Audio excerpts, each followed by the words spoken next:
नमस्कार। चार बड़ी खबर में आप सभी का स्वागत है और मैं हूं आपके साथ पूजा वाधवानी।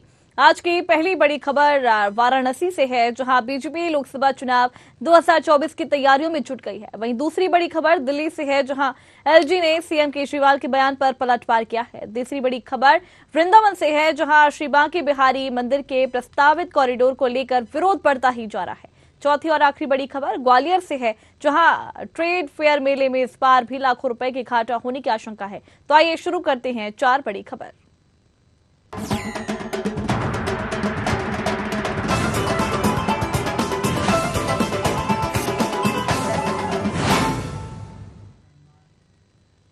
चलिए शुरू करते हैं पहली बड़ी खबर से, जो उत्तर प्रदेश में बीजेपी लोकसभा चुनाव 2024 की तैयारियों में जुट गई है। बीजेपी के राष्ट्रीय अध्यक्ष जेपी नड्डा और प्रदेश के मुख्यमंत्री योगी आदित्यनाथ वाराणसी जिले के दौरे पर हैं।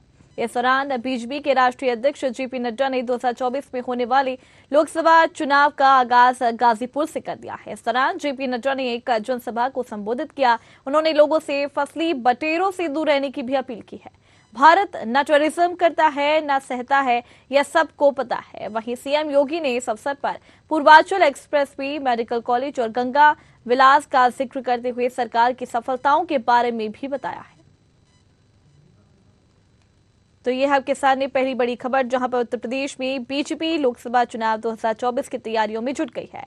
बीजेपी के राष्ट्रीय अध्यक्ष जेपी नड्डा और प्रदेश के मुख्यमंत्री योगी आदित्यनाथ वाराणसी जिले के दौरे पर हैं। इस दौरान बीजेपी के राष्ट्रीय अध्यक्ष जेपी नड्डा ने 2024 में होने वाले लोकसभा चुनाव का आगाज गाजीपुर से कर दिया है। इस दौरान जेपी नड्डा ने एक जनसभा को संबोधित किया। उन्होंने लोगों से फसली बटेरों से दूर रहने की अपील की है और भारत न टूरिज्म करता है न सहता है, ये सबको पता है। वहीं सीएम योगी ने इस अवसर पर पूर्वांचल एक्सप्रेसवे, मेडिकल कॉलेज और गंगा विलास का जिक्र करते हुए सरकार की सफलताओं के बारे में भी गिन पाया है। इस खबर पर ज्यादा जानकारी के लिए हमारे साथ संवाददाता प्रशांत राव हमारे साथ जुड़ गए हैं। प्रशांत, देखा जाए तो जिस तरीके से उत्तर प्रदेश में लोकसभा चुनाव जिस तरीके से नजदीक आ रहे हैं, उस तरीके से लगातार तैयारियां की जा रही है। वहीं जेपी नड्डा ने भी कार्यक्रम को संबोधित किया और जेपी नड्डा का जिस तरीके से कार्यकाल बढ़ा दिया गया है और लोकसभा चुनाव भी नजदीक आने वाले हैं, कितना योगदान जेपी नड्डा का रहेगा? और जिस तरीके से यूपी में भी देखा जा रहा है कि जोर शोर से तैयारियां चल रही हैं, तो क्या कुछ कहेंगे आप इसको लेकर? जी पूजा, देखिए उत्तर प्रदेश एक बहुत बड़ा प्रदेश है जहां पर लोकसभा की 80 सीटें आती हैं। तो ऐसे में जो राष्ट्रीय अध्यक्ष हैं जेपी नड्डा, उनकी पूरी निगाह उत्तर प्रदेश पे टिकी हुई है। केवल उत्तर प्रदेश में ही नहीं बल्कि जो हिंदी भाषी प्रदेश है उन पर भारतीय जनता पार्टी की निगाहें टिकी हुई है। और भारत जोड़ो यात्रा ने जिस तरीके से कांग्रेस भारत जोड़ो यात्रा निकली, उससे खलबली मच गई है। हालांकि उत्तर प्रदेश से केवल 11 जिलों में निकली है, जहां पश्चिम में भारत जोड़ो यात्रा निकली है, तो वहीं पूर्वांचल से भारतीय जनता पार्टी के राष्ट्रीय अध्यक्ष जेपी नड्डा ने चुनावी बिगुल फूंक दिया है। और आज गाजीपुर में उनका प्रथम प्रवास था, जहां मुख्यमंत्री योगी आदित्यनाथ के साथ प्रदेश अध्यक्ष भूपेंद्र सिंह चौधरी मौजूद रहे। इस दौरान राष्ट्रीय अध्यक्ष जेपी नड्डा ने भारतीय जनता पार्टी को नीतियां गिनाते हुए राष्ट्रीय स्तर पर जो मुद्दे उन्होंने संतुलित किए हैं, चाहे टेररिज्म का मुद्दा हो, जीरो टॉलरेंस की नीति हो, और इसके साथ ही डिजिटल मार्केटिंग हो, डिजिटल अन्य तरीके हैं, उसके बाद नोटबंदी की हो, ये सब जो उन्होंने अपने जो कार्यक्रम किए हैं, जो योजनाएं चलाई हैं, उनको गिनाया है गाजीपुर की जनता को। क्योंकि उत्तर प्रदेश में पूर्वांचल बहुत बड़ी महत्वपूर्ण भूमिका रखता है लोकसभा चुनाव में। और पूर्वांचल में भारतीय जनता पार्टी को अभी हाल में ही लोकसभा चुनाव जब हुए थे 2022, विधानसभा के जब चुनाव 2022 के हुए थे, तो वहां समाजवादी पार्टी कहीं टक्कर देते हुए नजर आई थी। तो ऐसे में क्योंकि लगातार देखा जा रहा है कि भारतीय जनता पार्टी लोकसभा में 75 सीटें जीतने का दावा कर रही है, तो उसके लिए एक बार फिर से जमीन तैयार करनी होगी, कार्यकर्ताओं में जोश बनना होगा। और 1 साल का कार्यकाल जेपी नड्डा का बढ़ा दिया गया है। तो गाजीपुर से उन्होंने 2024 के चुनाव का बिगुल फूंक दिया है और उन्होंने केंद्र सरकार की नीतियां गिनाई है, उत्तर प्रदेश सरकार की नीतियां गिनाई हैं। पूर्वांचल एक्सप्रेसवे सबसे महत्वपूर्ण है, क्योंकि पूर्वांचल के लोगों को लखनऊ राजधानी तक आते आते करीब 10 से 11 घंटे लगते, उसके बाद दिल्ली पहुंचते पहुंचते 2 दिन लगते थे। तो ऐसे में मुख्यमंत्री योगी आदित्यनाथ ने पूर्वांचल की जनता को संबोधित किया गाजीपुर में, जहां कई जिलों के कार्यकर्ता पहुंचे थे। वहां मुख्यमंत्री योगी आदित्यनाथ ने केंद्र सरकार के सहयोग से उत्तर प्रदेश सरकार जिस तरीके से काम कर रही है, चाहे एक्सप्रेस वे हो और इसके साथ ही काफी कॉरिडोर का निर्माण हो, और इसके साथ ही तमाम जो एयरपोर्ट बनाए गए हैं, कुशीनगर का विकास हो, कुशीनगर एयरपोर्ट हो, यह भी सब गिनाने का काम मुख्यमंत्री योगी आदित्यनाथ ने अपने संबोधन में किया है और जेपी नड्डा ने भी यही सब चीजें बताई हैं। क्योंकि सबसे ज्यादा जो अब की बार कड़ी टक्कर देखी जा रही है वो पूर्वांचल के क्षेत्र में देखी जा रही है।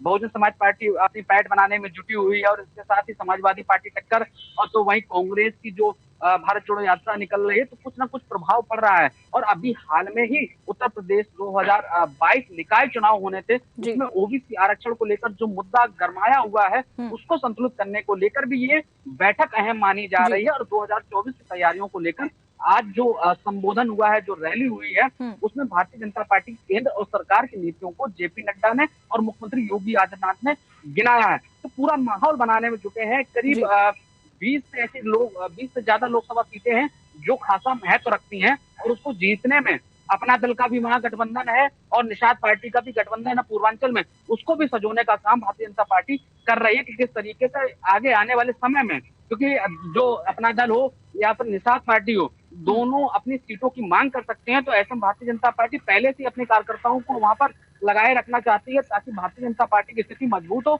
और जो अन्य उनके सहयोगी दल है उनको संतुलित तरीके से वहां बनाए रखा जा सके। जी, यह भी रणनीति भारतीय जनता पार्टी की है। चलिए, बहुत बहुत शुक्रिया प्रशांत, हमारे साथ जुड़ने के लिए, जानकारी देने के लिए। तो ये थी आपके सामने पहली बड़ी खबर। बढ़ते हैं दूसरी बड़ी खबर की तरफ, जहां दिल्ली विधानसभा में सीएम केजरीवाल के एलजी कौन होते हैं, इस बयान पर विनय सक्सेना का कहना है कि इस पर जवाब की जरूरत नहीं है। एलजी ने केजरीवाल को चिट्ठी लिखी है जिसमें उन्होंने कहा है कि मैं आपका हेडमास्टर नहीं हूं, मैं लोगों की ईमानदार आवाज हूं। 4 पन्नों के लेटर में सक्सेना ने विधानसभा से एलजी दफ्तर तक विधायकों और मंत्रियों के मार्च टीचर्स को फिनलैंड भेजने, दिल्ली में प्राइवेट स्कूलों, क्वालिटी एजुकेशन का जिक्र किया है। उन्होंने सीएम के उपराज्यपाल मिलना नहीं चाहते हैं वाले बयान पर एलजी ने कहा है कि ये बात गलत है। तो जिस तरीके से देखा गया कि दिल्ली में घमासान मचा हुआ है सिर्फ एलजी के बयान को लेकर, वहीं दिल्ली विधानसभा में सीएम केजरीवाल के एलजी कौन होते हैं, इस बयान पर विनय सक्सेना का बयान जो है वो सामने आया है। उन्होंने कहा कि इस पर जवाब की जरूरत नहीं है। एलजी में केजरीवाल को चिट्ठी लिखी गई है, इसमें उन्होंने कहा है कि मैं आपका हेडमास्टर नहीं हूं, मैं लोगों की ईमानदार आवाज हूं। 4 पन्नों के लेटर में सक्सेना ने विधानसभा से एलजी दफ्तर तक विधायक और मंत्रियों की मार्च टीचर्स को फिनलैंड भेजने, दिल्ली में प्राइवेट स्कूलों, क्वालिटी एजुकेशन का जिक्र किया है। उन्होंने सीएम के उपराज्यपाल मिलना नहीं चाहते हैं वाले बयान पर एलजी ने कहा कि ये बात गलत है।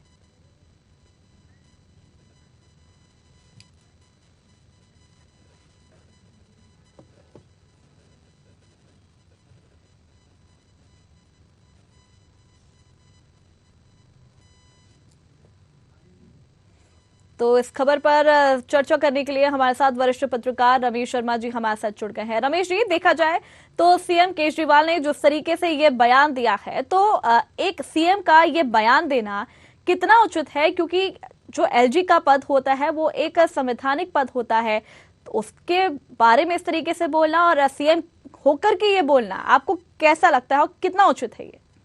निश्चित रूप से ये दिल्ली के मुख्यमंत्री जी का ये बयान आश्चर्यजनक है जी। और चूंकि संवैधानिक पद होता है, जैसा भी आपने कहा, दिल्ली के उपराज्यपाल का, और क्योंकि उनकी अपनी एक गरिमा भी होती है, उनके विशेषाधिकार भी होते हैं, क्योंकि इससे पहले भी अनेक बार कई तरह के असत्य वाचन अरविंद केजरीवाल जी ने किए हैं, क्योंकि उनका सारा फोकस 2 चीज पर रहता है, किस तरीके से हमारा वोट बढ़े और कैसे केंद्र सरकार और उसके प्रतिनिधियों पर लांछन लगाया जाए।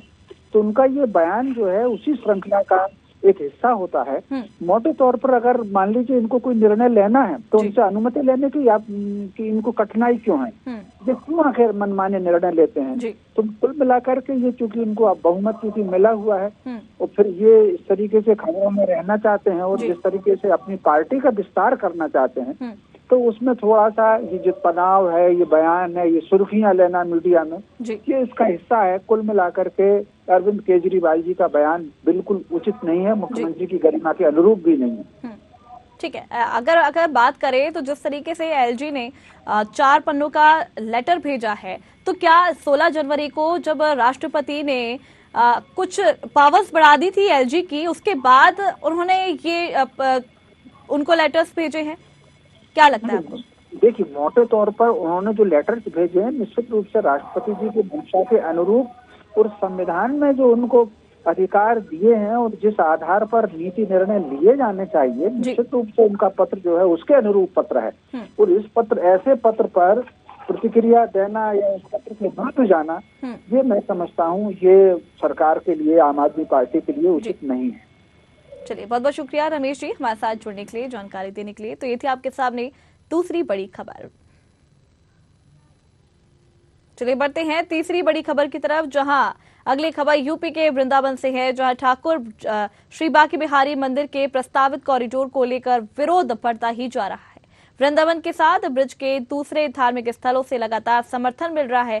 गोवर्धन दान घाटी के गोस्वामी समाज सहित भरतपुर के लोग भी आंदोलन को समर्थन देने पहुंचे। लोगों ने बुलडोजर के फोटो लेकर विरोध प्रदर्शन किया, साथ ही विरोध स्वरूप बुलडोजर की तस्वीर फूंकी।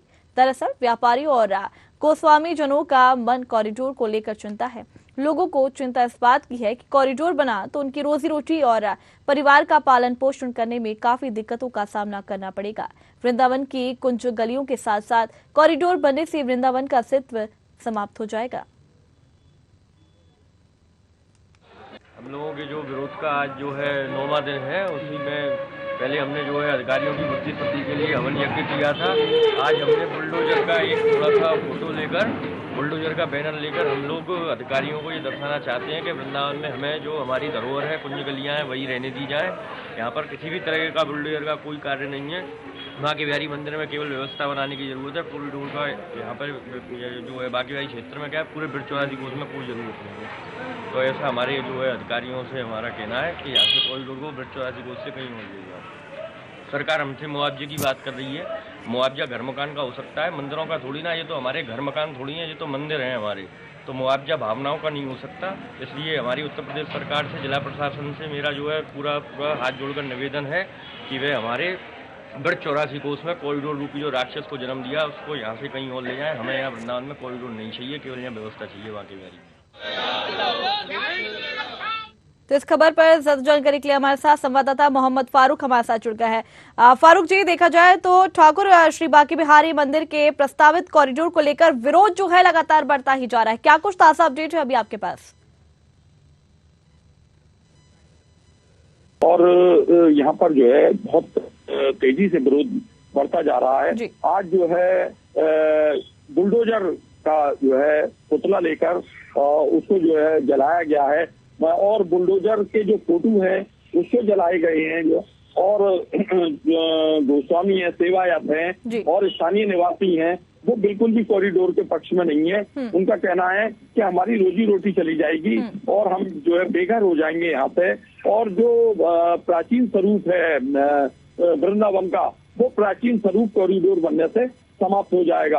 और हमने कई लोगों से आज यहाँ बात करी तो उनका यही कहना था कि हमें कॉरिडोर बिल्कुल भी नहीं चाहते हैं। हम लोग जो है जैसा हमारी कुंज की गलियां हैं, हमारा प्राचीन जो वृंदावन है, उस प्राचीन की जो छवि है उसको जो है बिगाड़ने की सरकार प्रयास कर रही है। लेकिन हम इसको प्रयास को उनके सफल नहीं होने देंगे, चाहे हमें कितना भी तेज आंदोलन करना पड़े। जी, तो जिस तरीके से देखा जा रहा है कि लगातार विरोध जारी है और कॉरिडोर बनाने के पक्ष में यहाँ पर लोग नहीं नजर आ रहे हैं। उनका कहना है कि रोजी रोटी पर उनकी बात आ सकती है। तो आखिर प्रशासनिक अधिकारियों का क्या कुछ कहना है इस पर? क्या इसी तरीके से कॉरिडोर बनता रहेगा या उनके पक्ष में बात आएगी? जी, कल मुख्यमंत्री योगी आदित्यनाथ ने इस पर जो है संज्ञान लिया है और संज्ञान लेने के बाद में जिले के जो आला अधिकारी हैं उनसे बात करी है और वो अपनी नाराजगी भी उन्होंने जाहिर करी है। और उन्होंने कहा है कि मतलब ये किस तरीके से विरोध या कैसे वो चल रहा है, उन्होंने अपने आला अधिकारी तो उस पर जो है जिलाधिकारी पुलकित खरे और एसएसपी शैलेश कुमार पांडे ने सेवायतों के साथ में एक बैठक करी है, जो कल देर रात तक चली थी बैठक। और उस बैठक में जो है एक यही उन्होंने निवेदन किया है कि कॉरिडोर जो है काशी विश्वनाथ तरीके से जो है कॉरिडोर बनाया जाएगा, इसमें किसी को परेशानी नहीं होगी, होने दी जाएगी। जो है सरकार जो है पूरी तरीके से और जिला प्रशासन भी पूरी तरीके से आपको हर सुविधा मुहैया कराएगा। लेकिन इस पर जो है सेवायत मानने के लिए तैयार नहीं है। देर रात तक बैठक चली थी, लेकिन बैठक में जो है इसका कोई नतीजा नहीं निकल कर आया। जी, अगर इन लोगों के पक्ष में बात नहीं आई तो आगे की क्या रणनीति होगी, क्योंकि ऐसा सुनने में आया है कि सुप्रीम कोर्ट में भी ये मामला गया था लेकिन अभी तक उसके पक्ष में बात आई नहीं है। जी जी, सुप्रीम कोर्ट में भी जो है जो गोस्वामी लोग हैं इन्होंने जो है और स्थानीय निवासियों ने मिलकर सुप्रीम कोर्ट में भी इस मसले को ले गए हैं और वहां पर भी जो है सुप्रीम कोर्ट में याचिका दायर करी है। अब देखते हैं सुप्रीम कोर्ट जो है अपना क्या फैसला देता है। याचिका इनकी स्वीकार कर ली गई है सुप्रीम कोर्ट में, लेकिन अब क्या आगे फैसला आता है और सुप्रीम कोर्ट की क्या रणनीति रहती है, क्या सुप्रीम कोर्ट फैसला देता है। और कॉरिडोर का जो निर्माण हो रहा है वो 5 एकड़ भूमि है जो हमारे ठाकुर बांके बिहारी मंदिर के बिल्कुल 5 एकड़ भूमि में जो है इसको चिन्हांकित किया गया है। चिन्हांकित करने के बाद में सेवायत और गोस्वामी सारे लोग जो है बहुत परेशान है और विचलित हो चुके हैं और इस बात से विचलित हैं कि हमारी रोजी रोटी चली जाएगी और वृंदावन का जो स्वरूप है वो खराब हो जाएगा, उनकी गलियों का स्वरूप खराब हो जाएगा। इसलिए जो है ये जो है लगातार विरोध कर रहे हैं। जी चलिए, बहुत बहुत शुक्रिया मोहम्मद फारूक जी हमारे साथ जुड़ने के लिए, जानकारी देने के लिए। तो ये थी आपके सामने तीसरी बड़ी खबर। बढ़ते हैं चौथी और आखिरी बड़ी खबर की तरफ, जहां ग्वालियर में 117 साल पुराने ग्वालियर ट्रेड फेयर मेले में इस बार भी लाखों रुपए के घाटा होने की आशंका यहां पर जताई जा रही है। बता दें कि मेला प्राधिकरण के कुछ बाबू और व्यापारी मिलकर अपनी जेब भरने में लगे हुए हैं। यही नहीं, मेला प्राधिकरण का नियम है कि मेला दुकान आवंटन के बाद उसको बिजली कनेक्शन दिया जाएगा, लेकिन दुकानदार डायरेक्ट ट्रांसफर से कनेक्शन लगाकर बिजली चोरी कर रही हैं। यही नहीं, ग्वालियर व्यापार मेले में करीबन 15 से 20 झूले लगे हैं। सिर्फ मात्र 2 झूलों का ठेकेदार की ओर से बिजली का कनेक्शन लिया गया, बाकी सब अवैध तरीके से चल रहे हैं। दरअसल 1 किलोवाट कनेक्शन लेने पर दुकानदार को 16,500 शुल्क लगता है, लेकिन 30 किलोवाट की करीब मोटर लगी है तो कनेक्शन महज 3 किलोवाट का लिया है। इस तरह शासन को मेले में करीब 98 लाख का नुकसान होने की आशंका है। जो मेले से जो फार्म आया है जितने किलोवाट का है उतना कनेक्शन मिलेगा। जब झूले में झूले लगे ना तो जैसे रायन सिंह भदौरिया जी हैं, इनके कितने किलोवाट का कनेक्शन दिया आपने? 3 किलोवाट के 2 कनेक्शन। किसको? रायन भदौरिया जी को। और ये क्या नाम है? अनुज गुर्जर।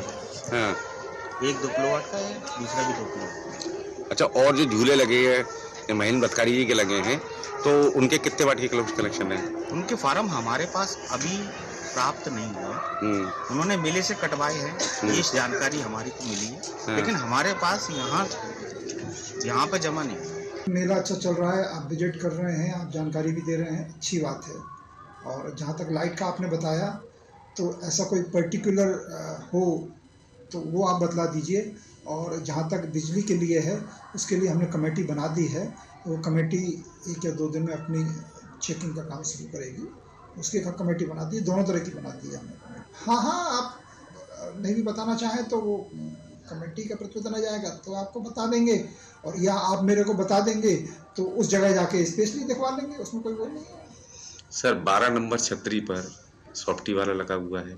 ठीक, वो सॉफ्टी वाला कहता है कि अशोक जैन की है, अशोक जैन कहता है यहाँ के किसी व्यक्ति की है, वो नाम नहीं खोलूंगा मैं। तो आपने वो किसी की भी हो, यदि उसके यहाँ है इतना तो उसको उतना कनेक्शन लेना है, और वो कमेटी को हम बता देंगे कि स्पेशली पहले नंबर छतरी पे चली जाए, कोई दिक्कत नहीं है। तो ग्वालियर में 117 साल पुराने ग्वालियर ट्रेड फेयर मेले के इस बार भी लाखों रुपए के घाटा होने की आशंका जताई जा रही है। बता दी कि मेला प्राधिकरण के कुछ बाबू और व्यापारी मिलकर अपनी जेब भरने में लगे हुए हैं। यही नहीं, मेला प्राधिकरण का नियम है कि मेला दुकान आवंटन के बाद उसको बिजली कनेक्शन दिया जाए, लेकिन दुकानदार डायरेक्ट ट्रांसफर से कनेक्शन लगाकर बिजली चोरी कर रहे हैं।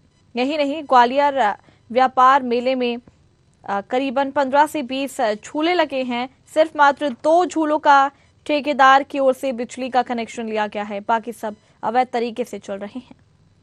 दरअसल 1 किलोवाट कनेक्शन लेने से दुकानदार को 16,500 शुल्क लगता है, लेकिन 30 किलोवाट की करीब मोटर लगी है तो कनेक्शन महज 3 किलोवाट का लिया गया है। साल शासन को मेले में करीब 98 लाख का नुकसान होने की आशंका यहां पर जताई जा रही है।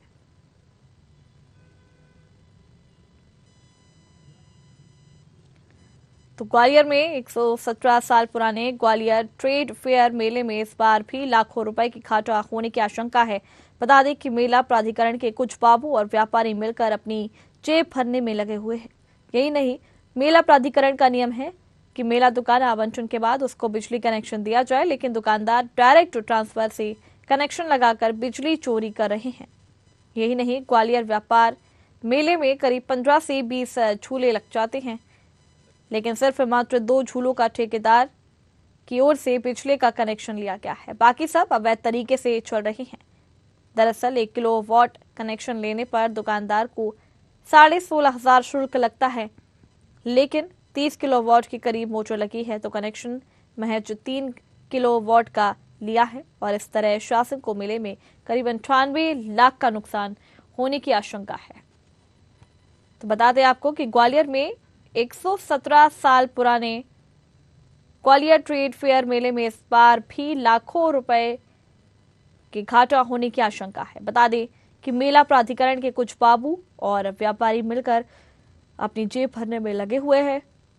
यही नहीं, मेला प्राधिकरण का नियम है कि मेला दुकान आवंटन के बाद उसको बिजली कनेक्शन दिया जाए, लेकिन दुकानदार डायरेक्ट ट्रांसफर से कनेक्शन लगाकर बिजली चोरी कर रहे हैं। और यही नहीं, ग्वालियर व्यापार मेले में करीबन 15 से 20 झूले लगे हुए हैं। सिर्फ मात्र 2 झूलों का ठेकेदार की ओर से बिजली का कनेक्शन लिया गया, बाकी सब अवैध तरीके से चल रहे हैं। दरअसल 1 किलोवाट कनेक्शन लेने पर दुकानदार को 16,500 शुल्क लगता है, लेकिन 30 किलोवाट की करीब मोटर लगी है तो कनेक्शन महज 3 किलोवाट का लिया है। इस तरह शासन को मेले में करीब 98 लाख का नुकसान होने की आशंका है। तो ये आपके सामने चौथी और आखिरी बड़ी खबर, जहां पर ग्वालियर में 117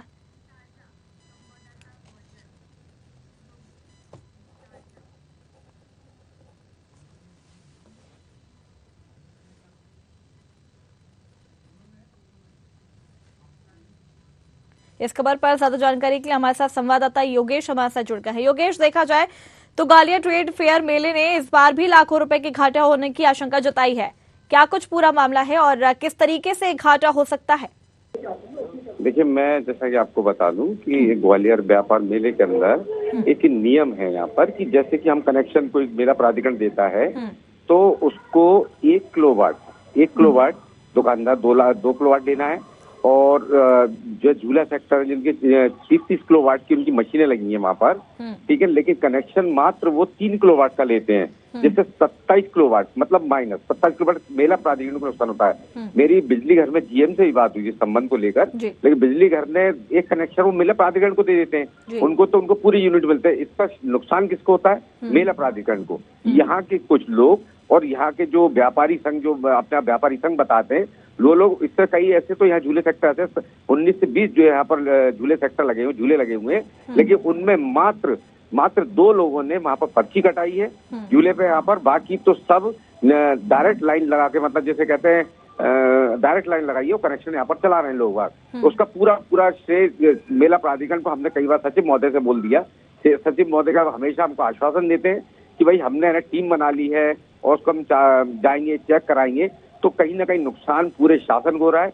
इस संबंध में लेकर मैं अभी मंत्री जी को ही फोन किया था कि भाई मेरा प्राधिकरण को नुकसान हो रहा है और जो शासन को नुकसान हो रहा है, तो इसमें कौन जवाबदार होगा? यहाँ पर तो सॉफ्टी का जैसे कनेक्शन है, सॉफ्टी के यहाँ पर 4 किलोवाट लेना कंपलसरी है, लेकिन उसके बाद भी यहाँ पर 4 किलोवाट का कनेक्शन नहीं लिया जाता सॉफ्टी का, मात्र 1 किलोवाट कनेक्शन ले लेते हैं और 3 किलोवाट के चलाते हैं। इसकी पूरी जानकारी संज्ञान में निरंजन लाल श्रीवास्तव सचिव को है और मेरा प्राधिकरण को है, लेकिन उसका भी यहाँ पर कोई कार्रवाई नहीं की जाती है। यहाँ पर सिर्फ इस तरह से अवैध पूरे बिजली कनेक्शन चल रहे हैं, जिससे शासन नुकसान होता है। और मेला जो है पिछले कई वर्षों से लगातार घाटे में चला रहा है, लेकिन ऑडिट में घाटे में चलाता है, लेकिन यहाँ पर जो ऑटोमोबाइल सेक्टर लगे रहते हैं उसके कारण यहाँ पर ये शो करते हैं कि हम मेला प्रॉफिट में, लेकिन एक्चुअल में धरातल पे देखें तो यहाँ पर मेला प्राधिकरण लगभग कई वर्षों से नुकसान में चला रहा है। और इस वर्ष भी कम से कम हमने जैसे आकलन किया, हमने पूरा सर्वे किया हमारी टीम ने, 98 लाख रुपए का कम से कम मेला प्राधिकरण को या शासन को नुकसान होना तय है। ये बिल्कुल। चलिए, बहुत बहुत शुक्रिया योगेश हमारे साथ जुड़ने के लिए, जानकारी देने के लिए।